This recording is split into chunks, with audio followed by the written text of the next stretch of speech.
ETF index mutual funds నేర్చుకుని stock మార్కెట్లో రాణించాలనుకుంటున్నారా? వెంటనే ఈ నెంబర్కి కాల్ చేయండి. నమస్తే రమగారు. నమస్తే జయ. రమగారు, సాధారణంగా ఈ రోజుల్లో మనం పిల్లల్ని గమనిస్తూ ఉంటుంటే ఇంటికి ఎవరైనా వచ్చినప్పుడు మన ఫ్రెండ్సే కావచ్చు, రిలేటివ్సే కావచ్చు, మన ఫ్యామిలీ కాకుండా పక్క నుంచి వచ్చినప్పుడు అట్లీస్ట్ బయటకు వచ్చి పలకరించడానికి కూడా ఇష్టపడట్లేదు పిల్లలు. అసలు ఆ తత్వం తెలియట్లేదు. ఇది వరకు అంటే మాకు చెప్పేవాళ్ళు, మా తల్లిదండ్రి, మా పేరెంట్స్ ఎవరైనా వస్తే వాటర్ తాగుతారా, కూర్చోండి, వస్తున్నారు, అమ్మ అక్కడ ఉన్నారో లేకపోతే నాన్న అక్కడ ఉన్నారు, ఏదో మనం అంటే మినిమం అంటే వాళ్ళతో కూర్చొని ముచ్చట్లు చెప్పనక్కర్లేదు, జస్ట్ వచ్చిన గెస్ట్ని రిసీవ్ చేసుకోవటం అనేది తెలుసుండేది. కానీ ఈ మధ్యకాలంలో చూస్తుంటే అది కనిపించటం లేదు. అసలు రూముల్లో నుంచి బయటికే రావట్లేదు. ఒకవేళ బలవంతాన తల్లి తండ్రి పిలిచినా కూడా ఏదో అలా కనిపించటం, వెళ్ళిపోవటం. అది అవతల వాళ్ళు ఎలా రిసీవ్ చేసుకుంటారనేది పేరెంట్స్కి ఉంటుంది. మనం ఎలా నేర్పించాలి అసలు పిల్లలకి? చిన్నప్పటి నుంచి అలవాటు చేయాలా? ఎలా అలవాటు చేయాలి? ఎంత మంచి ప్రశ్న జయ. చాలా అవసరం తెలుసా. ఈ మధ్య చూసినామా, ఒక 23-24 ఏళ్ళ అమ్మాయికి పెళ్లి చేస్తారు. పెళ్ళిళ్ళు అలాగే చేస్తున్నారు. 20 మరి ముందు చేయట్లేదు కదా, 24 ఇయర్స్ అమ్మాయి. ఈ అమ్మాయి అత్తవారితోటి కంఫర్టబుల్గా ఉండట్లేదు. చాలామంది అమ్మాయిలతోటి అదే సమస్య. ఈ ఎవరైనా ఎవరితోటైనా వాళ్ళ ఉద్దేశాలు, వాళ్ళ అభిప్రాయాలు, వాటికి విలువ ఇవ్వటం, వాళ్ళ రకంగా కూడా పోవటం, అంటే వాళ్ళు ఏం చెప్తున్నారో అది వినిపించుకోవటం, అవన్నీ కూడా 24 ఏళ్ళకి వచ్చేవి ఎవరికి. అది ముందు నుంచి రావాలి. ఈ పెళ్ళిళ్ళైన తర్వాత వాళ్ళు అడ్జస్ట్ అవ్వలేకపోవటానికి కారణము ఇలా హాస్పిటాలిటీ చూపించే ప్రాక్టీస్ చేయించకపోవటం అని నేను అనుకుంటాను. ఇప్పుడు 24 కాదు, 30 ఏళ్ళ అమ్మాయికైనా పెళ్ళయింది అనుకుందాం. 30 ఏళ్ళకి జనరల్గా ఎంత బుద్ధి వికసించాలి, బ్రాడ్ మైండెడ్నెస్ రావాలి కదా, ప్రపంచం మీద మంచి అవగాహన రావాలి. వాళ్ళు కూడా ఇన్లాస్ తోటి సర్దుకోలేకపోతున్నారు. Both sides చదువుకోలేరు, ఆడపిల్లలైనా మగపిల్లలైనా. ఇప్పుడు అమ్మాయి అబ్బాయికి పెళ్లి చేస్తే వాళ్ళు ఇద్దరే కాదు కదా పెళ్లి చేసుకునేది, 2 కుటుంబాలు, ఇటు ఫ్రెండ్స్ అటు ఫ్రెండ్స్, వీళ్ళంతా కలవాలా. ఇప్పుడు ఒకళ్ళతోటి ఒకళ్ళు చక్కగా మింగిలయ్యి జీవితం ముందుకు పోవాలంటే ఈ మింగిలవడం అనే పాయింట్ ముందు నుంచి రావాలి. చిన్నప్పటి నుంచి రావాలి. మీరు అన్ని చిన్నతనానికి లింక్ చేస్తారంటే లింక్ చేయవలసిందే, ఇంకొక దారే లేదు. ఇప్పుడు పక్కింట్లో పేరెంట్ అయింది, ఒక పేరెంటం జరిగింది, తల్లి వెళ్తుంది. 7-8 ఏళ్ళ పిల్లలప్పటి నుంచి 15-16 ఏళ్ళ పిల్లల దాకా పేరెంటానికి రారు. నువ్వు ఒక పేరెంటానికి వెళ్తే, ఒక చిన్న ఫంక్షన్కి వెళ్తే నలుగురితోటి మూవ్ అవ్వటం మీకు అలవాటు. వాళ్ళు రారండి, వాళ్ళకి సరదా ఉండదు. సేమ్ ఏజ్ పీపుల్ ఉండరు. సేమ్ ఏజ్ పీపుల్ లేకపోతే ఇంకెవరిని చూడరా, వాళ్ళు తీసుకురారు. ఎవరితోటి కలవనివ్వకుండా వాళ్ళ చదువేదో వాళ్ళ లోకమేదో, ఇక ఎప్పటికీ వాళ్ళ లోకమే వాళ్ళది తప్ప మిగిలిన లోకం వాళ్ళదిగా ఎప్పటికీ అవ్వదు చేయ. అది మంచి పద్ధతి కాదు. ఇప్పుడు మీరు అడిగినట్టు ఇంటికి ఎవరైనా వస్తారు, ఎవరైనా రాగానే ఓ హాయ్ అంటే అంటారు, కొంతమంది హాయిలు కూడా అంటారు. ఒక హాయ్ పడేయటం, తర్వాత లోపలికి వెళ్ళిపోవటం. గదిలో ఏం చేస్తారు? గదుల్లో ఇంటర్నెట్, లేకపోతే పుస్తకం, సినిమా, టీవీ, అంతే కదా. ఫోన్ పట్టుకుని ఫోన్లు నొక్కుంటూ ఉంటారు. మనం మాట్లాడుతున్నప్పుడు కూడా ఫోన్లు నొక్కుతుంటే అవతల వాళ్ళు ఎంత రూడ్గా ఉంటుంది ప్రవర్తన. మనకే అనిపిస్తుంది, ఇదేంటి ఇంత రూడ్గా బిహేవ్ చేస్తున్నారు. ఇప్పుడు ఈ బిహేవియరు చిన్నప్పుడు ఉండి సడన్గా పెద్ద అయ్యాక పోతుందా? పోదు కదా. పోతుందా? ఏం పోదు. అది అలాగే కంటిన్యూ అవుతుంది. అవతల వాళ్ళు మాట్లాడుతున్నా నువ్వు ఫోన్లో నొక్కుంటుంటే నువ్వు నా మాట వింటున్నావో, అది చూస్తున్నావో, అవతల వాళ్ళకి ఎలా అర్థం అవుతుంది? అర్థం కాదు. దాంతో వీళ్ళతోటి ఫ్రెండ్షిప్ చెయ్యరు వాళ్ళు. మర్యాదకరమైన ప్రవర్తన కింద భావించలేము. కాబట్టి పిల్లలకి ఒక 3-4 ఏళ్ళప్పటి నుంచి ఎవరైనా చిన్నప్పుడు భలే చెప్పిస్తాను చేయ, హాయ్ చెప్పు అంటాం. చిట్టి పాపాయిలకి, బాగా పసిబిడ్డలకి హాయ్ చెప్పు, వాళ్ళకి బాయ్ చెప్పడం వచ్చిందంటే మనకు గొప్ప ఉత్సాహంగా ఉంటుంది. ఈ హాయ్ని బాయ్ని కంటిన్యూ చేయాలి. ఎంత కరెక్ట్గా చెప్తున్నావు జయ, నా మాట నువ్వు చెప్పేస్తున్నావు, ఇంకా నేను చెప్పక్కర్లేదు కూడా. కంటిన్యూ చేయాలి దాన్ని.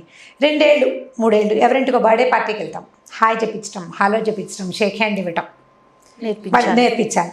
వాళ్ళు మన ఇంటికి వచ్చినప్పుడు మనం మంచినీళ్ళు ఇచ్చామనుకోండి, కాఫీయో టీయో ఇస్తాం. ఒక 5-6 ఏళ్ళు వచ్చిన పిల్లలతోటి మంచినీళ్ళు ఇప్పించటం, టీ కాఫీలు సర్వ్ చేయించటం, కాసేపు అక్కడే ఉండి మాట్లాడాలి. వెళ్ళిపోకుండా మాట్లాడుతూ కానీ, ఇప్పుడు నువ్వు మాట్లాడుతుంటే వాళ్ళు పెద్ద ముచ్చట్లు చెప్పక్కర్లా, కొంచెమైనా మాట్లాడడం, జనాలతోటి కలవటం వస్తుంది. ప్రతి ఫంక్షన్కి మనం అటెండ్ చేసే ఫంక్షన్లు అన్నిటికీ పిల్లల్ని తీసుకెళ్ళాలి. చిన్నప్పుడు ఒక 10-12 ఏళ్ళ దాకా ఈ ఊళ్ళో నేను పెద్దగా వెళ్ళలేదు జయ. మా చిన్నప్పుడైతే 5-6 ఏళ్ళు వచ్చిన పిల్లలు మేము సంక్రాంతికి బొమ్మలు పెట్టుకునేవాళ్ళు. బొమ్మలు కొలువండి. బొమ్మల కొలువు పెట్టుకుంటాం. సంక్రాంతికి బొమ్మల కొలువు పెట్టుకుంటే చుట్టుపక్కల జనాలందరినీ 3 2 వెళ్ళి పిలుచుకురావాలా. ఒక పెద్ద పిల్ల ఒక చిన్న పిల్ల వెళ్ళేవాళ్ళు. పెద్ద పిల్లకి పిలవడం వచ్చు, చిన్న పిల్ల నేర్చుకుంటుంది, తోడు నేర్చుకుంటుంది. వచ్చే సంవత్సరం తన పిలవాల్సి వస్తే పిలుస్తుంది. పిల్లకి ఆల్రెడీ వచ్చు కదా, కుంకుమ భరిని పట్టుకోవటం, దానికి ఒక కర్చీఫ్ పట్టుకోవటం, కింద పడకుండా కుంకుమ పట్టుకోవటం, ఎంత ప్రాక్టీస్ ఇదంతా చేయటమా. అక్కడి నుంచి సాయంకాలం పేరెంటానికి జనాలు వచ్చేసరికల్లా చేపలు జంపకానాలు పరుచుకోవటం, అవన్నీ పనులే. ఇప్పుడు అసలు ఒక పిల్లకి రాదు ఆ పని. అక్కడి నుంచి వచ్చిన వాళ్ళకి బొట్టు పెట్టే పిల్ల ఒకటి, గంధం రాసే పిల్ల ఒకటి, పసుపు రాయడానికి. ఇప్పుడు ఎవరివైనా పాదాలు పట్టుకోవటము, ఒకళ్ళ దగ్గర వంగటము అనేది మంచి పద్ధతి. ఆ వినయం అప్పుడు అలవరుచుకోవాలి.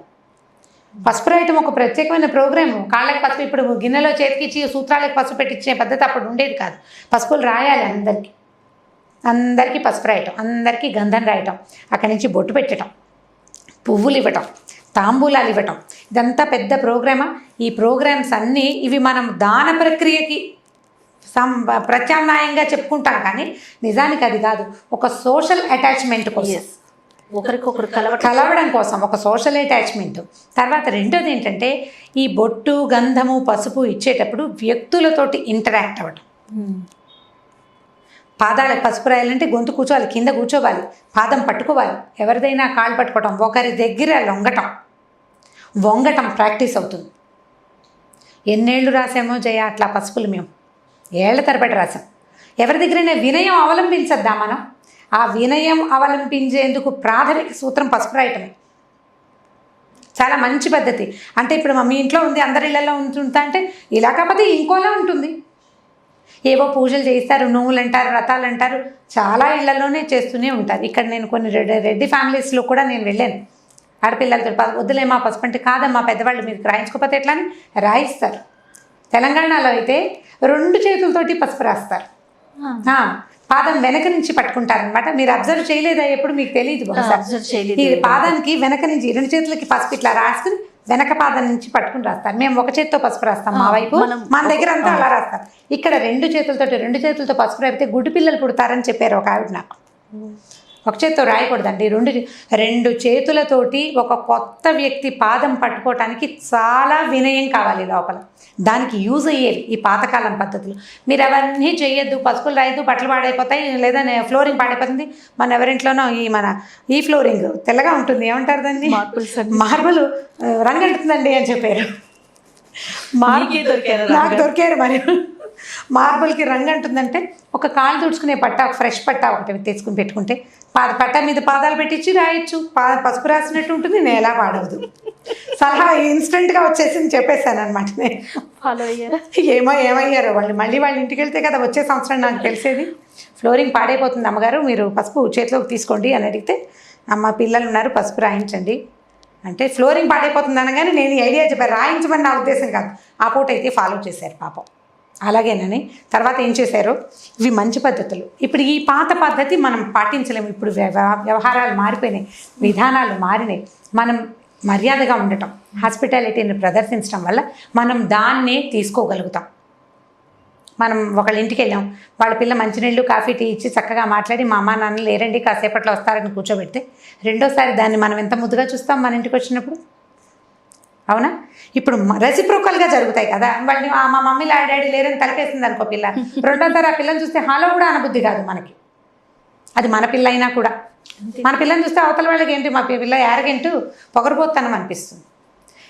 ఇది ఈ యాటిట్యూడ్ అన్ని చోట్ల ఇబ్బంది పెడుతుంది. అలా కాకుండా చిన్నప్పుడు ఇది నేర్చుకునేది రేపు పెద్దయ్యి పెళ్ళయి ఒకరింటికి వెళ్ళినాక, లేదా ఒకరు మన ఇంటికి వచ్చినాక, లేదా ఇప్పుడు ఒకరింటికి వెళ్ళడం పెళ్ళయ్యడం వేరే సంగతి, దూరం సంగతి. ఇప్పుడు ఈ 1వ క్లాసు పిల్ల ఇక్కడి నుంచి పెళ్ళయ్యేదాకా మధ్యలో ఎంత ఉంది? స్కూళ్ళు ఉన్నాయి, కాలేజీలు ఉన్నాయి, ఆఫీసులు ఉన్నాయి, ఉద్యోగాలు ఉన్నాయి, వీళ్ళే కంపెనీలకు సిఇఓలో ఇంకోటో కావచ్చు. అమ్మాయిలు ఏదైనా సాధించేస్తున్నారు ఇవాళ రేపు. మగ పిల్లలు సరే అమ్మాయిల సంగతి కాదు, మగపిల్లల సంగతి. అంటే అమ్మాయిలు అయితే ఇలా సోషల్ ఇది ఉంటాయి, ఆ మగపిల్లలకి ఏముంటాయండి అంటే ఎంతో కొంత ఉంటుంది. వాళ్ళకు కూడా తండ్రులతోటి కలిసి తిరుగుతారు, ఏ కంపెనీలకో ఎక్కడికో అక్కడికి షాపులకి వాటికి వెళ్తారు. హలో అంటాం, హాయ్ అంటాం, చూసిన మనిషిని మళ్ళీ గుర్తుపట్టడం, వాళ్ళు మన ఇంటికి వస్తే వాళ్ళని చూసామో మీరు నాకు తెలుసు అన్నట్టుగా ప్రవర్తించడం. ఇవి పిల్లలకి బేసిక్ థింగ్స్లో మనం నేర్పించాలి. ఈ 2-3 క్లాసులకు వచ్చిన తర్వాత ఎవరైనా వస్తే ఖచ్చితంగా వాళ్ళని అటెండ్ చేయాలి. ఎవరింటికైనా వెళ్తే మర్యాదగా మాట్లాడాలి. ఇంట్లో వాళ్ళ ఇంట్లో అల్లరి చేయకూడదని చెప్పటం, అక్కడ అల్లరి చేయకూడదు, ఏదైనా ఇస్తే నా వైపు చూసి తీసుకోవాలి, అలాంటివన్నీ నేర్పించుకుంటూ ఉంటాం. నేర్పించాల్సిందే కదా పిల్లలకి. వాళ్ళ ఇంట్లో ఏదైనా బొమ్మ కనపడితే అది కావాల్సిందేనని మారం చేసి గొడవ చేస్తే మనం ఏం చేస్తాం, రెండోసారి పిల్లల్ని వాళ్ళని ఎవరింటికి తీసుకెళ్ళకూడదు అనుకుంటాం. పిల్లలు మారం చేయటం సహజమే. ఎక్కువ మారానికి అవకాశం లేకుండా నాన్న బొమ్మలు కావాలి అవి కావాలని అని అడగకూడదు, అలా చేయకూడదు అని చెప్పి తీసుకెళ్తాం. వాడు అల్లరి చేశాడు అనుకోండి, అప్పుడు ఏదో తాత్కాలికంగా కేకలేసినా మళ్ళీ తీసుకెళ్తూ ప్రతిసారి మనం చెప్తుంటే కొన్నాళ్ళకి వాళ్ళకి మానేయాలని తెలుస్తుంది. ఇప్పుడు ఇట్లా కనుక మనం బలవంతంగానే దీన్ని అలవాటు చేస్తే జనాలతోటి బాగుంటారు జయ. ఎందుకంటే ఈ మధ్యలో చాలా ప్రపంచం ఉంది. పిల్లల చిన్నతనం నుంచి వాళ్ళు పెద్దయ్యే వరకు మధ్యలో ఉన్న ఏజ్ అంతా, ఈ సంవత్సరాలన్నీ వాళ్ళు ఒకళ్ళతోటి ఒకళ్ళు ర్యాపో ఏర్పరచుకుంటేనే జీవితాలు సజావుగా వెళ్తాయి. పోట్లాటలు రాకుండా ఉండాలి, ఫ్రెండ్లీగా ఉండాలి, జీవితం చక్కగా సాగాలి అంటే చక్కగా మాట్లాడడం, మంచి మాట తీరు. పెద్ద ఏం పెట్టి పోసే ఎక్కర్లేదు. మన ఇంటికి వచ్చారు, కాఫీ టీ ఏం తీసుకుంటారు అని అడగటం. కాఫీ తాగుతారా అని అడగకుండా, తాగుతారా అని క్వశ్చన్ కాకుండా కాఫీ టీ ఏం తీసుకుంటారు లేదా చల్లగా ఏదైనా తీసుకుంటారా అని అడగటం విధానం. విషయం ఒకటి. ఇప్పుడు కాఫీ తాగుతారా అని అడిగితే వాళ్ళకి ఏం తాగుతారులే అని అర్థం.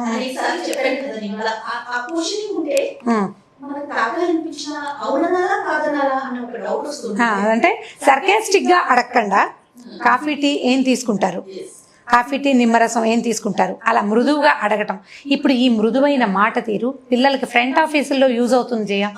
చక్కగా మాట్లాడడం. ఇప్పుడు ఎలాగో రేపొద్దున మన ఆడపిల్లలైనా మగపిల్లలైనా ఉద్యోగాలు సద్యోగాలు ఏదో ఒకటి చేయవలసిందే.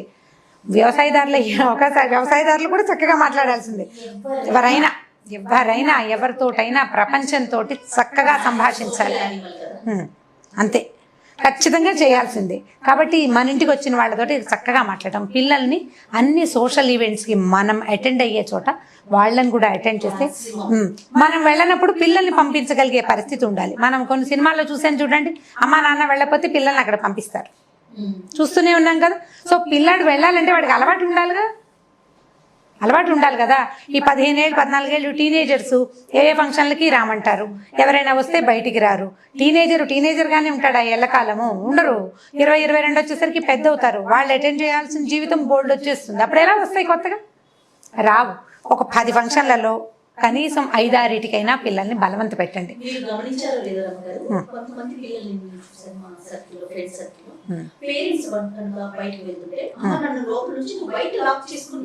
అంటారు. ఇది కొంత సేఫ్టీ మెజర్స్ చేయ, సేఫ్టీ మెజర్మెంట్ కోసము. ఇష్టం లేక పిల్లల్ని ఇంట్లో పెట్టేస్తారు, తాళం వేసేస్తారు. ఇక కొత్త వాళ్ళు వచ్చే అవకాశం ఉండదు,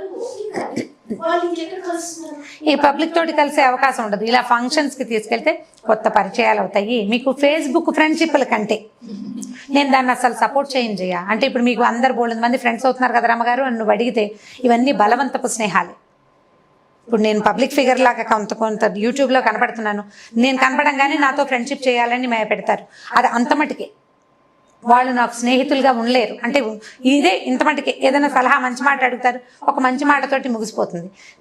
ఇది ఒక రకం. అంటే ఎలా అంటే ఒకళ్ళతోటి పరిణతి చెందింది. ఇప్పుడు దీంతో కూడా సమస్యలు వస్తాయి. ఇంత మటుకే ఉంటే ఏ ప్రాబ్లము లేదు. వాళ్ళు హాయ్ అంటారు, నేను హాయ్ అంటాను. పెద్దవాళ్ళతోటైతే ఇది. ఇప్పుడు వాళ్ళతోటి స్నేహం ఎంత మటుకు ఉంటుంది, ఈ మంచి మాటలు ఆడుకోవటం వరకే కానీ ఇంకా సొంత విషయాలు స్వవిషయాలు రావు. ఈ చిన్నపిల్లలు ఫేస్బుక్లో ఫ్రెండ్షిప్ చేస్తే స్వవిషయాలు వస్తాయి. పక్కనున్న క్లాస్మేట్ తోటి మాట్లాడని ఆడపిల్లలు ఫేస్బుక్ ఫ్రెండ్షిప్ చేసి వాడు ఎవడో తెలియదు వాడి మాయలో పడిపోతారు. దానికంటే ఇది బెటర్. మన వాళ్ళతోటే, మనకు తెలిసిన ప్రపంచంతో కనీసం మనమే పరిచయం చేయాలి. ఇది మంచి పద్ధతి. నలుగురిలోకి తీసుకెళ్తుంటే వాళ్ళకి స్నేహాలు వస్తాయి. దానివల్ల నష్టం లేదు. కనీసం మనకు కనపడుతూ ఉంటుంది. కంటికి కనపడని వాటికంటే మర్యాదకరమైన ప్రవర్తన పిల్లలకి అలవాటు అవుతుంది. అండ్ రెండోది ఏంటంటే, పిల్లలు ప్రపంచంతో కలిసి ఉండటం వాళ్ళకి చాలా అవసరం. ఈ వీడియో కనుక మీకు నచ్చినట్లయితే లైక్ చేయండి, షేర్ చేయండి. మరిన్ని వీడియోస్ కోసం మా ఛానల్ని సబ్స్క్రైబ్ చేసుకోండి.